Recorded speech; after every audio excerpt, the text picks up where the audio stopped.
Good evening to those of you who are joining us. I am Dr. B. Afina McNeely Cobham, the Associate Vice Chancellor and Vice Provost for Institutional Engagement, and I have oversight over international student programs, the Office of Gender Violence Advocacy, Gender Violence Prevention and Survivor Advocacy.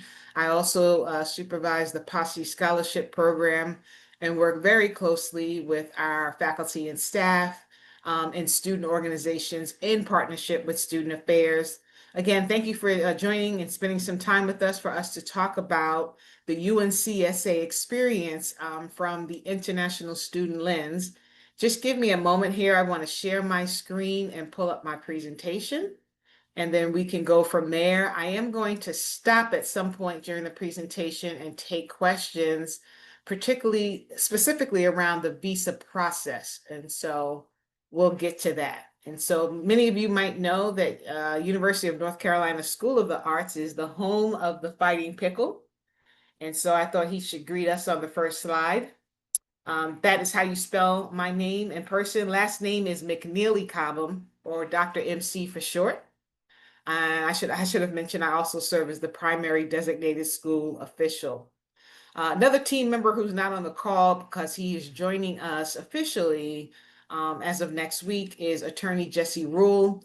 His title here at UNCSA will be Immigration Specialist. He is on board part-time, and he serves in the role as designated school official. So throughout the fall semester, hopefully you'll have a chance to engage with Attorney Rule in the capacity of DSO.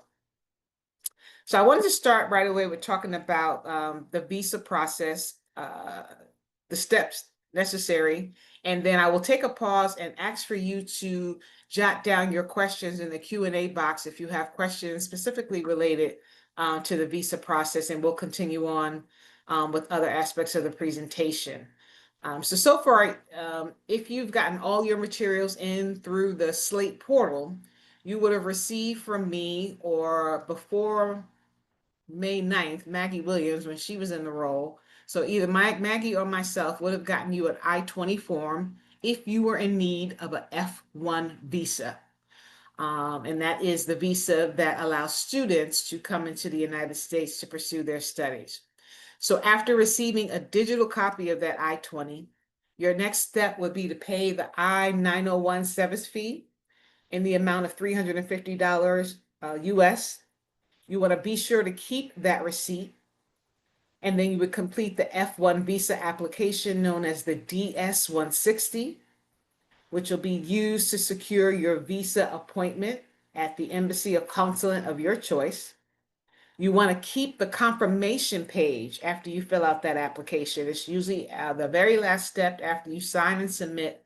The next step should be a confirmation page. So you want to keep your receipt for the service fee, keep your confirmation page for the visa application, and then you pay a visa application fee. Most times it's $185. It may be more, depends on the country where you're coming from, and you want to keep that receipt as well. There may be additional fees, but you want to check with your local embassy to ensure that there are no unexpected fees that you have to pay in advance before you go to your interview. And then, of course, the last step, you would schedule your interview for your visa. The second set of steps, you attend your scheduled visa appointment. Ideally, this will be done in your home country, but it can technically be done at any U.S. embassy or consulate that you can access. And in summary, the items that you would bring is your passport, your DS-160 confirmation page, your service fee receipt, your visa application receipt, original copies of your bank statements showing that you have the financial resources to pay tuition. And those funding resources should show up as USD, right? Be transcribed or converted from money from your home country into USD. And any transcripts and test scores. Also, when we send you an I-20, we send you your acceptance letter from UNCSA. So I recommend that you bring that as well.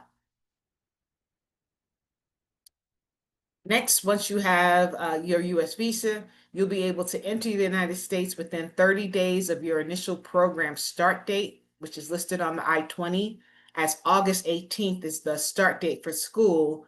but we dated back to August 6th, which is the day that you can come in for your early student leadership and orientation program.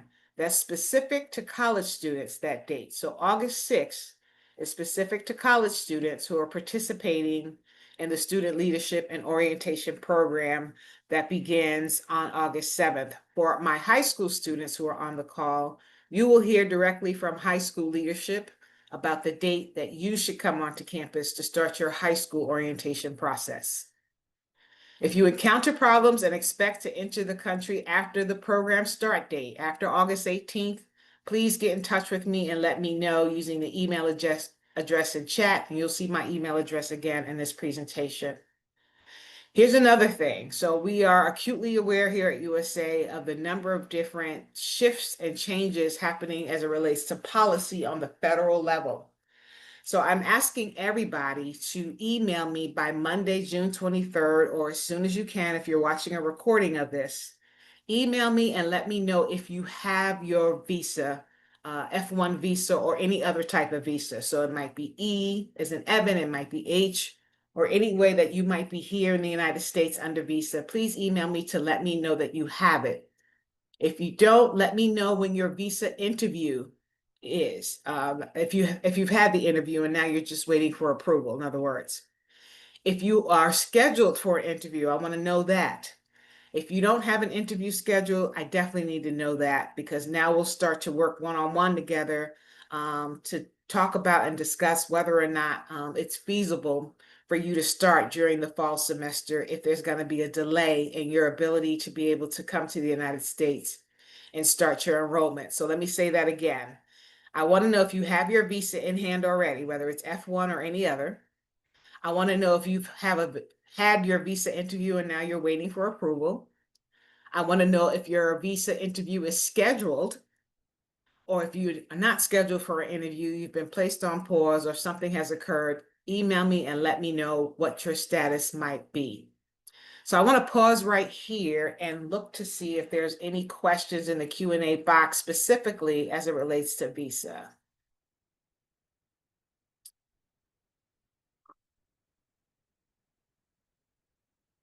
Let me just give that a moment. Aaron, if anything came up, let me know. Any questions related to visas? And I'll give you a moment to type.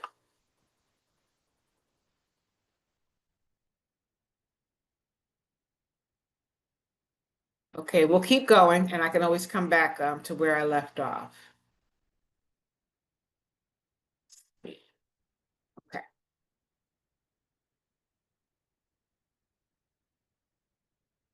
So as a part of I mentioned before, as part of orientation, the arrival date is August 6th for in-person early orientation. It doesn't necessarily begin on the 6th, it begins on the 7th, but we're asking everybody to travel in on the 6th. This is for college students only. If there's going to be a delay in your arrival, then please, again, reach out to me by that email address and let me know about that delay. It'd also be helpful to know which airport you plan to come on to. And so here are some options: Piedmont Triad International Airport, or the Travel Letters GSO. That's the closest airport to the university. It's about 30 minutes away. If you plan to enter the US through Charlotte Douglas International Airport, and the letters are CLT, and you need shuttle service from that airport, which is about an hour and 15 minutes away, you have to contact me by June 30th, by the end of the month. I believe June 30th is a Monday. Contact me, same thing, by email to let me know that you will be in need of shuttle service coming from the Charlotte Douglas Airport. If I don't hear from you, then we're not going to schedule that transportation to occur. Here's the other thing. I need you to book your tickets within the 3 following time frames. So do your best to have your flights arrive at either 10 a.m. Eastern, 3 p.m. Eastern, or 7 p.m. Eastern, or somewhere around that window. So if your flight comes in at 6:45 p.m., that's fine. If it comes in at 7:15 or 7:30, that's fine. That would be in the window of that 7 o'clock time slot. Same situation with 3 p.m. 2:45 or 3:30, that's in the 3 p.m. time slot. But we really need you to plan ahead and then book with that within the time frames of 10 a.m., 3 p.m., or 7 p.m. into the Charlotte Airport, CLT. I should note, it's not on my slide, but there are other airports. Raleigh Airport, Raleigh's about 2 hours away, a little bit further. We are not providing shuttle service from Raleigh, but we will from Charlotte, which again is about 1 hour and 15 away. Here are some things to do as you prepare for your arrival on campus. You want to go on to our Easy Arts portal, spelled that way, Easy Arts. You log into the portal, you would go into the UNCSA website, www.uncsa.edu. Type in that word, Easy Arts. That'll take you to the portal. You should now have your UNCSA email address and password credentials, so that'll get you into the portal. And you want to make sure you don't have any holes on your account, particularly related to health services. Like if you know you have to have health insurance information turned in, or some other documentation and paperwork, make sure you get that cleared or any hold cleared from your Easy Arts account. Do your best to complete any necessary vaccines before arriving in the US. And then there are always resources to help you access vaccine information, but it is limited, and you want to contact our two colleagues who are out of the health services area, either Melissa Brown at brownm@uncsa.edu or Shelley Christ Henderson S at uncsa.edu. Your transcripts. So I've been looking in the portal, and there are some people who need to upload their final transcripts. So what they mean by that, the grades that you received just before your graduation from your respective secondary high school institution. So make sure you upload your final transcripts to the portal. And if you're already in the US and studying and transfer in, just give us final grades from your last semester. You want to upload to the portal. Some additional notes, and I never really like to jump on curricular practical training right away, because you do need to be enrolled at the institution for a full year, and there'll be plenty of time to talk about CPT, but I'll just give a snippet and a highlight, right? So curricular practical training, or CPT, is the only formal process for F1 visa students to be employed during your stay in the United States. There's really no other way to do so in terms of following guidelines, procedures. You have to be on CPT. You do not want to accept an employment opportunity or CPT opportunity without first having authorization to do so from your faculty advisor, from your respective art school, and myself, the PDSO or the DSO, signing off on that form. And we have an entire sign off and form process. So again, when it's time for you to engage CPT, we'll go through what you have to do. Other notes to consider having an emergency contact that is based here in the United States if feasible. Should there be a medical emergency or family crisis, it'd be great for you to have a resource that's domestic, right? That you can reach out to if feasible. In terms of packing up and being able to move your things here, utilize your ability to mail items to campus prior to your arrival. That's gonna save a lot in terms of money, but also all the things that you have to try to carry with you as you travel. So any items that you could possibly mail to the institution prior to your arrival will be helpful. And I can't stress this last point enough. Please, please, please check your private and UNCSA email account often. I mentioned earlier in the presentation that things are shifting and moving pretty quickly in terms of policies related to our international student communities or things that you need to know. And you'll often find that I'm going to communicate that information to you via email.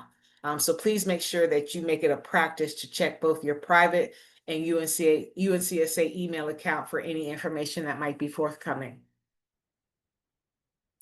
Then I have a video for you. This gives you just sort of a highlight about my unit, institutional engagement, but overall sort of some of the student organizations that are active on campus, and ways to get involved. So just give this video clip a little bit of a listen.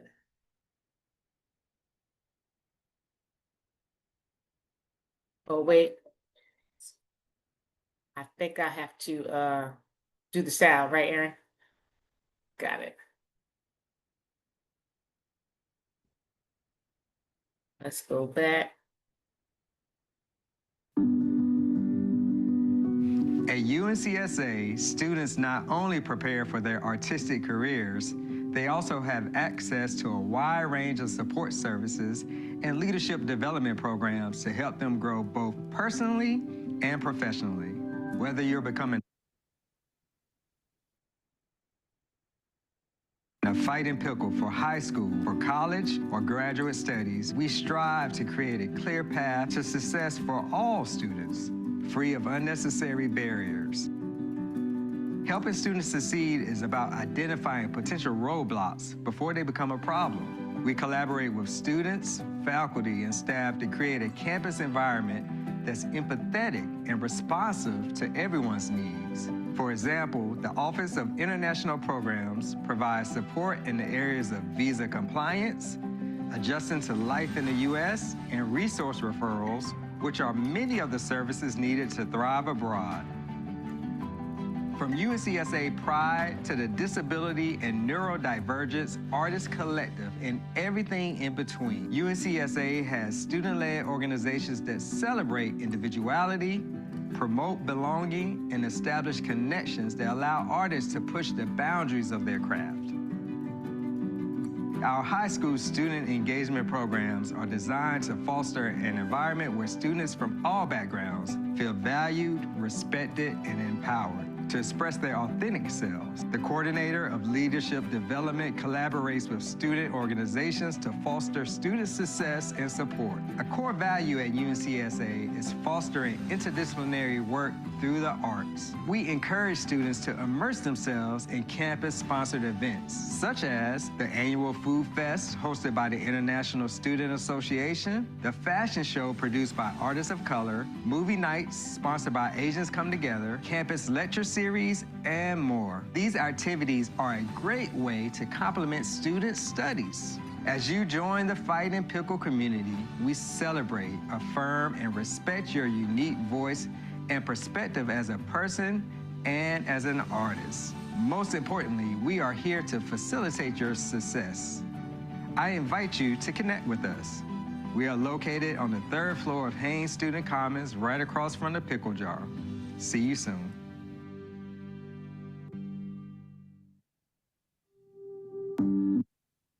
Okay, so we're at the point of questions.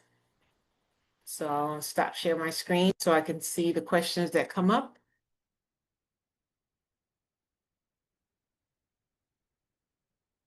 Oh, I saw some. Okay.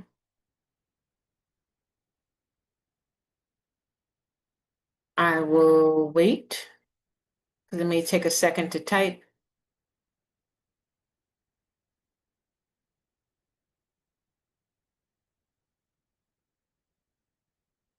So the first question that came up said there is a fee that we need to pay for the UNCSA dance school. Can you tell us what we need to pay, please? Is it a visa fee? So if it's related to the dance school, I can definitively say it's not related to visa fees. That's probably a fee that's for all dance majors, but I do not have the information about how much that might be. That should be directed towards the dance school faculty. So either Dean Endlin Outlaw or Associate Dean, oh boy, her name escapes me. I won't say any more than that, or the associate dean. So as a part of orientation, you're going to meet a lot of your leadership and faculty in the respective art schools, and they should be able to tell you what that fee is, or it may even show up on your school invoice, what that fee might be. But I don't have that information. But again, to reiterate, it's not related to the visa process. When can we move into the dorms or residence halls, as we call them? So if you are a college student coming as a part of international student orientation, move-in is August 6th. If you are a high school student going into the high school, that'll be August 7th.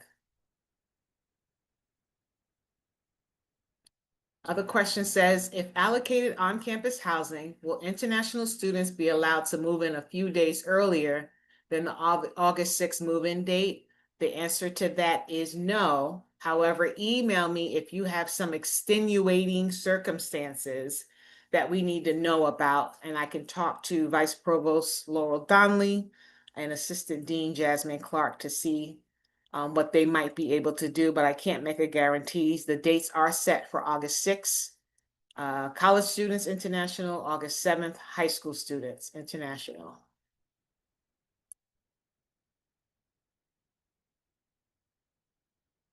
Other questions?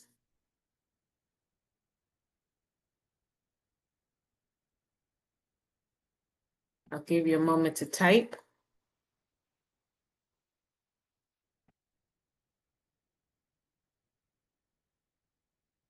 And if you want to, you could just type quickly, I have a question, send it so that we know to wait, and then you can write out your full thoughts.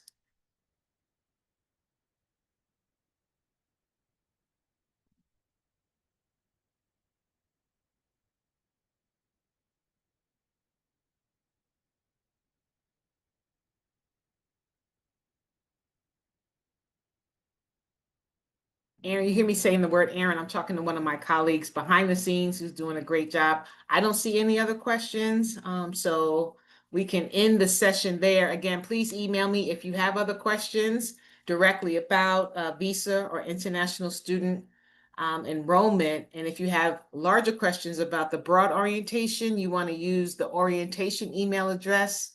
It might be in the chat, but I think that's orientation@uncsa.edu for broad questions related to orientation. Yep, it just went into the chat. Orientation@uncsa.edu.